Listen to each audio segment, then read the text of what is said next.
It's time to clear the air. Pittsburgh, Pennsylvania has clean air, and it's significantly cleaner than it was even a decade ago. Good job, Steel City. But wait a minute. How can this be true? Didn't the latest report from the American Lung Association say that Pittsburgh had some of the most polluted air of all major U.S. cities? Well, yes it did. But the American Lung Association is lying. That's right, I said it. They're lying.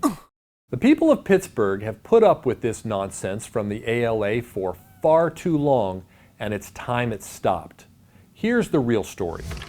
Years ago, when the Steel City was earning its name, literally producing the support beams that built America, the air was pretty bad. Making all that steel required the burning of enormous amounts of coal, and the technology of the day was crude. Coal dust filled the air for miles around. Those polluted days have been gone for decades, but you wouldn't know it from reading the headlines generated by the American Lung Association's annual State of the Air report. The ALA ranked the 12-county Pittsburgh region as 8th worst of 187 regions for annual particulate matter pollution. While the ranking may or may not be true, it's highly misleading to suggest Pittsburgh's air is dirty. By historical standards, it's far cleaner now than it has been since prior to the Industrial Revolution.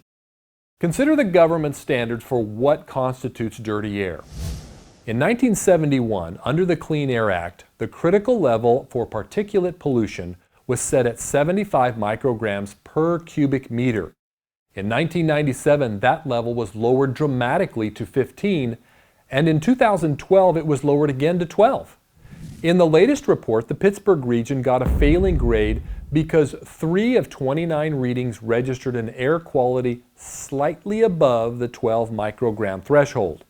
Only a single monitor was out of compliance in Allegheny County, and it is near U.S. Steel's Clairton Coke Works plant.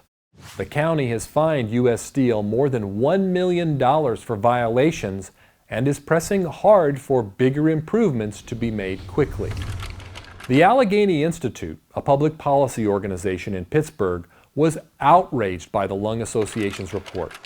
In a scathing rebuke, the Institute said, "This amounts to deliberately and falsely labeling the region as out of compliance, and there is no excuse for this statistical and repertorial malpractice." The Allegheny Institute provided important context, explaining that the 2 monitors with 3 readings marginally out of compliance show a reduction in particulate matter pollution of 35 and 38% over only a decade.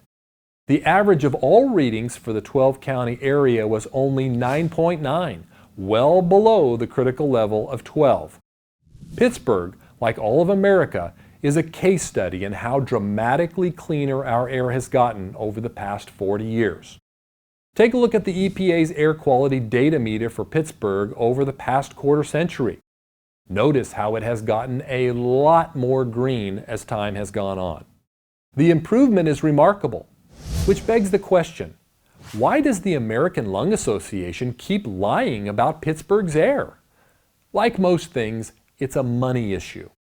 When the tobacco settlement was made between the United States and the nation's 4 largest tobacco companies 20 years ago, a lot of funding for the Lung Association dried up. Since then, the ALA has found new funding from anti-energy activist groups that want to hype issues like dirty air, when in truth, the air is quite clean. It's what they do, sell fear, and it's a shame.